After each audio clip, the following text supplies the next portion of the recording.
Why does one of the most beloved Flash games of all time have arguably the most tedious and complicated speedrun routes of its entire franchise? Well, first, let me just start level 1 in the background, as there's absolutely nothing in my control that can be done to speed up nor slow down the pace of beating this stage. In Epic War 4, we start with the hero Vigraf the Red, a tanky, melee unit who causes enemy units to fly in the air. We also start with Goblins, a weak unit in high numbers who spawn in rather quickly as well. In the first level, the enemy will only send out Goblins, which although are weak, they aren't guaranteed to die from one hit from the attack animation with Vigraf. Furthermore, it's faster to look away from the action that's going on during the battle, as it reduces lag, hence speeding up our game. With all the variants in this first stage, and how it can take around 2 minutes to complete, you can see why grinding out this first level over and over again already adds to the hassle of the speedrun. Thankfully, it is at the end of the level where we perform a glitch which is imperative to the run: the pause glitch. When you destroy the enemy castle, there is around 6 seconds of downtime between the time you win and the time the game tells you that you've won. To skip this downtime, you can press the pause button and surrender. This game counts it as a win, and unlike in Epic War 3, you actually gain your prize money, which you can use to upgrade your units. If you're unsure whether or not you beat the level or not, you can check that your mana bar on the top of the window stops increasing. This will confirm that the glitch will work. Before level 2, we can buy our first spell of the run, the Comet. The Comet deals a little bit of damage to any enemy that the spell hits. It also has a chance to fling units in the air. It's a spell that costs 12 mana, which is subtracted from the total mana bar on the top of the screen. In Epic War 4, we gain mana as time passes during the level, and we can use the mana bar received to cast spells throughout the mission. The most common use of the Comet is against this frontmost goblin at the start of the mission. The reason being is that either the Comet can crit the goblin and kill it, or it can fling the goblin in a direction so that Vigraf can ignore it and just march towards the castle slightly faster. The direction at which the goblin is flung is completely random, so we have to hope and pray that we get the desired outcome. Now, one thing that Epic War 4 has over the other games is that the pattern at which the enemy unit spawns is consistent rather than it being random. To give level 2 as an example, the enemy will summon 4 goblins in quick succession, but on the 5th goblin, they will summon a Tauros and a Centaur Archer. Level 2 will continue this pattern until you win or lose the level. We need this knowledge to deal with the Tauros, a medium health unit which deals enough damage to cause problems to our goblins. If we can use the Comet and Vigraf to stall out Tauros, we should be able to beat the level relatively quickly, and then use the pause glitch to move on to level 3. With the money we earned from level 2, we can purchase the Phantom Knight, a fragile but fast melee unit who deals significant damage. The Phantom can be equipped next to Vigraf the Red, and then we start the stage. Level 3 starts out very similar to the previous one. We have to Comet the frontmost Dwarf Engineer so that he moves backwards. This gives Vigraf a pathway so that he can come forward and finish it off, as well as attacking the second dwarf that comes our way. We're on a bit of a timer here, as every 4 dwarves that spawn, a Phantom and a Centaur will also spawn. Every 4 Phantoms that spawn, an enemy Paladin will spawn, deriving the name of the level, the Mighty Cavalier. It is important we beat the level before he comes, because it just makes finishing off the castle a little bit more tricky. That and your run will suck because of how slowly you beat this mission. Whilst level 3 was fairly straightforward in the way the enemy units behave, level 4 will forgive you much less if you play slowly. Firstly, we unlock the Tauros for 2500 so that we can replace them with goblins for the interim period. The trio of Vigraf, Tauros and the Phantom makes for a bulky and swift destruction of the 4th stage. Keep in mind I never said easy. The enemies will summon a combination of dwarfs and phantoms. Every 4 phantoms that spawn, a Valkyrie unit will arrive. The Valkyrie is a mid-health but hard-hitting magic unit that can stun multiple of your units. In ideal circumstances, we never let her attack with her 3rd attack animation, which is her big one that hurts us the most, and we need our units alive if we want to beat this level fast. On the 4th Valkyrie unit that spawns, however, a fire succubus will charge at us and own our ass. This magic unit not only deals high damage, but also flings our units in the air, which seriously disrupts our plays. If we see a succubus, we rain her down with comets and hope she just doesn't attack us. But if you manage to destroy the enemy castle before she spawns, you'll be ready for the 5th level, and I have awesome news. For this level, you would have enough money to unlock a new hero, Popo the Epic Dwarf, a tanky, hard-hitting ranged unit that absolutely obliterates castles. We can equip Popo and guess what? He counts as 2 new units. The way that arrangements work in Epic War 4 is that you can use a maximum of 3 of the 5 heroes. Each hero allows the player to use 2 units under their control. This is why we had to sideline the goblins for the level prior. Now that we have Popo, however, we can use the goblins under Popo's leadership. But more on that in a second. Level 5 has Yetis, which are a big unit who hit hard, crowd control, and are tanky as balls. The strategy is the same as it's always been, whereby we don't want him to attack because if he hits our goblins, he will kill them. Once we kill the Yetis, however, it's smooth sailing. Sure, a second Yeti will spawn a bit later, but if you're fast enough, then there won't be enough time for that Yeti to cause too much of a big deal. Level 6, however, is where Epic War 4 gets its technical reputation that it is known for. The unit that can cause us problems this time is the Tiger Warrior, which is a high DPS unit that flings and attacks many of our troops. To deal with these were-tigers, we have a few measures to nerf him.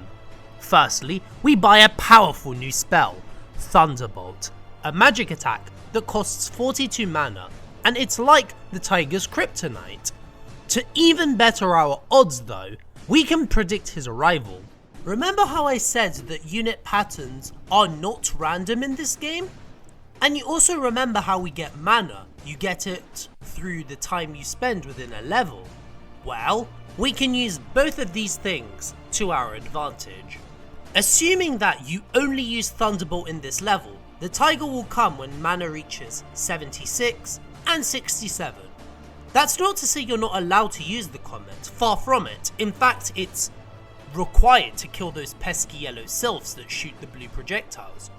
All I'm saying is that you're gonna have to use the mana bar to predict when the tiger is coming, and then use some basic maths if you use the comet spell before he comes out. Does that make sense? Good, because we're gonna have to do the exact same thing on stage 7. The tiger this time will come out when your mana reaches 71, 59 and 47. Unfortunately, these tigers are slightly stronger than the ones in the previous level, so you're gonna have to time the Thunderbolt a little bit better if you don't want to get hit. Don't worry though, as because of the previous level's rewards, we can unlock our 3rd hero, Simon the Magician, and the bulky ranged orangutans to help aid the mission. Overall, level 7 isn't too hard, but you can lose a bit of time if you're not paying attention. Level 8, however, is one of the most infamous levels in the entire franchise, as the jump in difficulty is like the difference between what you learn in class and what you're asked of in the exam. Firstly, we can buy 2 more units, the Paladins and the Dwarf Engineer. When arranging the formation, however, it's a good rule of thumb to give the bulkier units to the hero that is most likely to die. This is because when a hero dies, the units under their leadership will stop spawning until the hero returns back to action. Usually, Simon dies first due to his glass cannon playstyle, so equipping the Paladins and the orangutans to him is a good idea. Now for level 8 strategy. Assault and Prey. No, that's literally it. They have an army of yetis, orangutans, and tauruses. How are you hoping to consistently pass through all of that?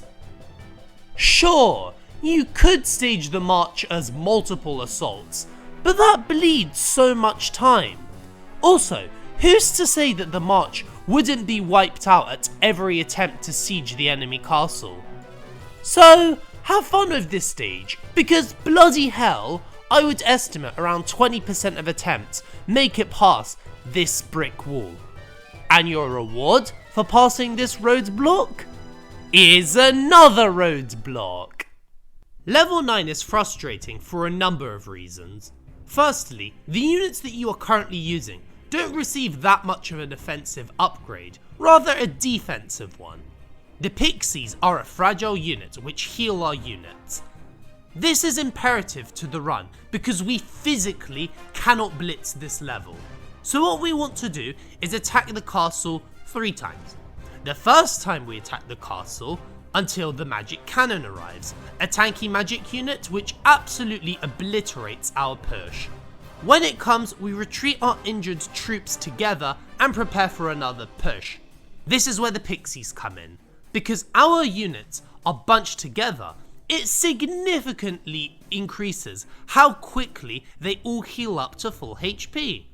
Now, we wait until the enemy attacks, with the combination of the Thunderbolt spell being used twice and our rejuvenated army, we can rush the enemy push and deal a little bit of damage to the castle. We stay here until another magic cannon arrives. Again, retreat, regroup, heal. Wait for the push, and now we go for broke. Stop the enemy charge and destroy the castle. Whew! Those last 2 levels were hard as fuck, right? Don't you worry, because the next levels are completely free. Level 10 sees us fight the first of 2 titans in the run, being a dragon. To deal with this behemoth, we upgrade Popo to level 2, which not only causes the dragon to take more damage, but we also end up killing castles quicker due to Popo's siege skills being that much better. The dragon spawns at 105 mana, meaning the player should deal as much damage as humanly possible to the castle before he comes. When you think the dragon is gonna come out, retreat Vigruff and Simon. We need them alive so our units keep spawning to stall out the dragon. Plus, it keeps him in one place so that Popo and the orangutans have an easier target to hit. It is important we protect our ranged units from getting killed, because otherwise it will lose DPS and hence lose time.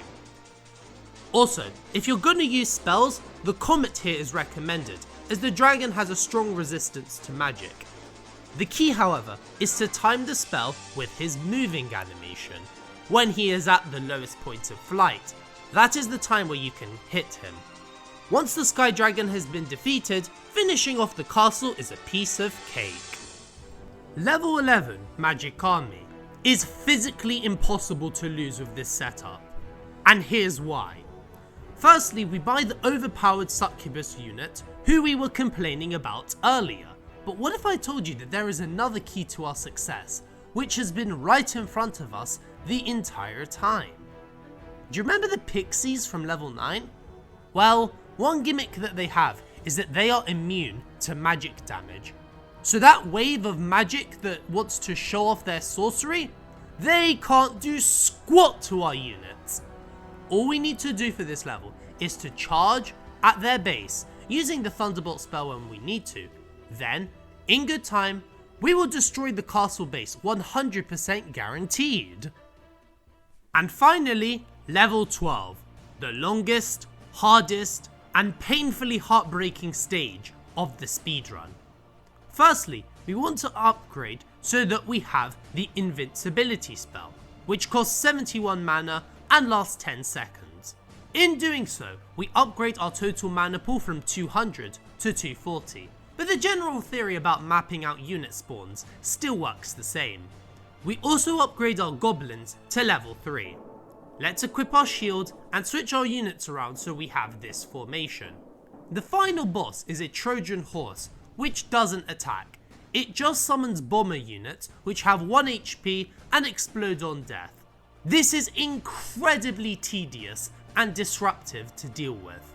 The Trojan spawns at 67 mana, which means just like level 10, you're free to attack the castle before he spawns. But wait, there's more!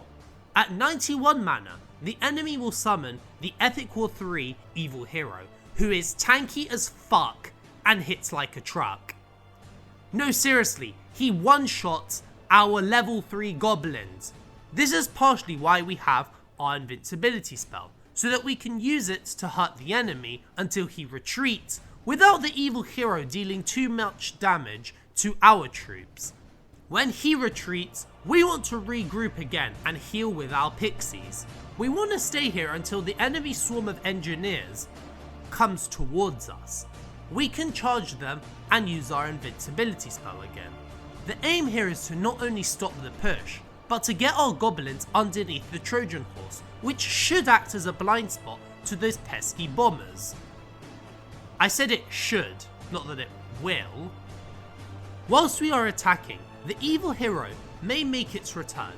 This is where we need to A, spare our mana so that invincible is always available, and B, use Vigruff so that he can stall out the enemy push so that the troops underneath the Trojan can deal as much damage possible to the horse. If the Trojan dies, remember, you still have the evil hero to deal with, so please be careful. Don't just waste away your mana like I did in my PB. Use your spells and units in a controlled manner. When the evil hero dies, he will respawn after 91 mana has been gained, but because you have no horse to deal with, you'll be at the castle ready to deal the last blow of damage when finishing your run. Sounds easy, right? Well, there's one last thing I forgot to tell you about boss stages in Epic War 4, and that is weather conditions. In level 12, completely and utterly randomly in the field, a tornado will spawn in which it deals damage to either you or the enemy if their units get caught in it. This is incredibly disruptive as it can fling your units in the air, and if you get a badly timed placed tornado, you might have to wait to execute the strategy needed for this level, which can completely fuck you up. If you don't time the invincible spell, you can lose literal minutes on this one dumbass level. If you mistime a push, you could screw up this level. The margin of error in level 12 is so slim, and it really embodies the precision and technique required to speedrun Epic War 4.